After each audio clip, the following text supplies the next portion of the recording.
Hello there and welcome back to another edition of the Hot Lap Classic Remastered. This time take a look at the 1998 Fiat Coupe 2-litre 20-valve turbo.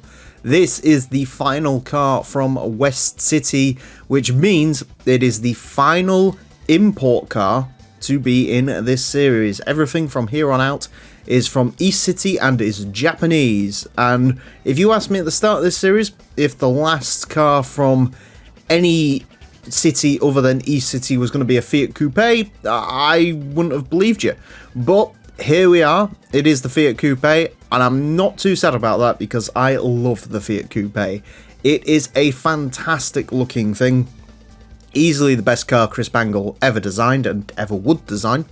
It's got a Pininfarina interior which is colour coded like on a Fiat 500.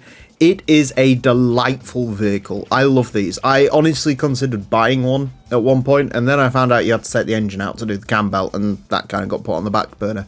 But if I'm ever in a position where I want a second sporty manual car, I would definitely seek out a Fiat Coupe. It's definitely on the list of vehicles that I want, as are quite a few other Fiats, because I'm a big Fiat fanboy. Unfortunately, we have had to ruin the Coupe slightly with the racing modification. Not a big fan of it. It's okay, the eBay looking body kit is not great and the wing is atrocious, but the actual sort of overall colour scheme design's okay enough. It's just some sort of stickers, and at least you get to keep the fantastic yellow colour and mix it with the blue. This is the only colour scheme that looks good, in my opinion.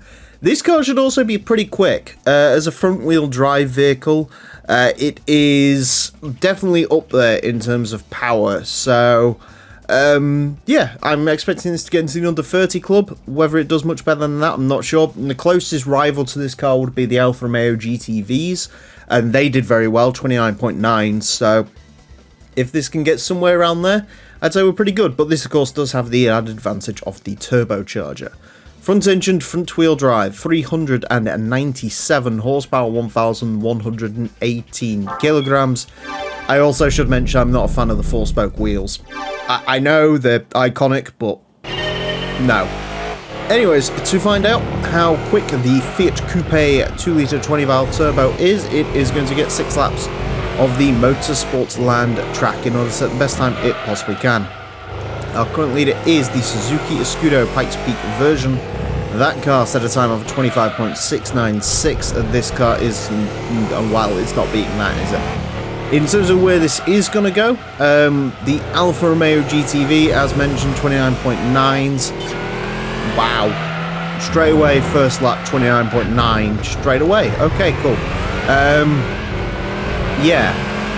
If it can beat that, Mugen Civic Type R 29.791, the Honda Civic Type R, that's at a 29.6, and the front wheel drive champion is still to this day the Alfa Romeo 156. No, it isn't, it's the Fiat Coupe. Wow, this is a quick front wheel drive car. I mean, I had a feeling it was going to be quite quick. Looking at the statistics of this, it was due to be pretty racy, but I was not quite expecting it to be that racy. Very, very good from the Fiat Coupe. Obviously, the question is, can we push home the advantage a little bit more? We can, 29.443. It is a weird one, this, because I wouldn't necessarily describe it as fantastic to drive. It does have a lot of grip and a lot of grunt, which is really nice. The gear ratios as well are pretty nice for this sort of vehicle, but it's not really, you know, there's still a little bit of oversteer occasionally on power there, which isn't great, as we have seen, to be fair though, from the great front wheel drive cars of this series. Unfortunately, that trait seems to dial out the understeer, which makes them a little bit quicker, but yeah, even still then, not great. Right, come on, final lap, let's get it together. I know this can go a lot quicker than it has been doing so far. We just need to get a good lap in.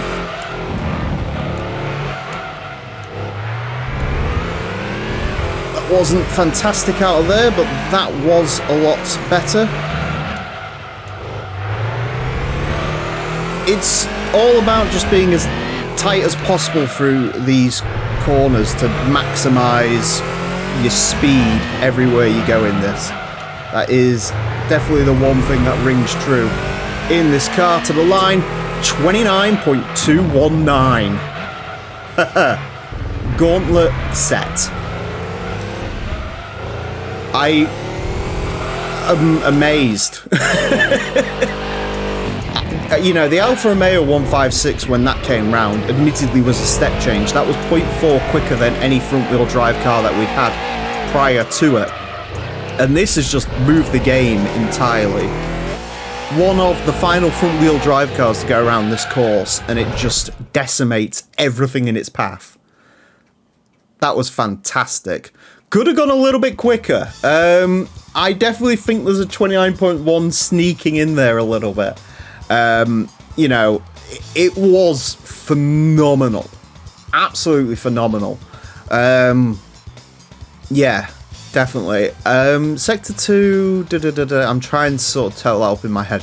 I'm not entirely, I think I was a little bit conservative on that final lap coming round that second to last corner, but then again, also remember the Sector 1 was done with a lot quicker. So they do sort of impact each other, I do find, but yeah, I think there's like a 29.167 in there if you sort of kept going round and round and round, but I'll take that, 29.219. Excellent time for an excellent car. A 29.219 will place this into 135th place. Goes in between the Nissan Skyline Silhouette Formula and the NSXR LMGT2. It is quicker than a non-race modded Skyline GTR, WRX Wagon, Roof BTR Type 2, Galant Super VR4, quicker than TVR Tuscan Speed 6, the Audi S3, that's a four-wheel drive hot hatch, quicker than Vector M12, Toyota Risto V300. It is impeccable, really. That's right up there with the sort of, you know, you're starting to get to the cream of the crop. It is only about 0.1 behind of a four-wheel drive Golf V6, and I had like 500 horsepower, so yeah, definitely a very competitive car, and absolutely smashed it in terms of front-wheel drive cars. Excellent job from the Fiat Coupe. Anyways, that's it for this episode. Thank you all very much for watching. Join me next time when we're going to be taking a look at something completely different, because it'll be Japanese. Until then, farewell.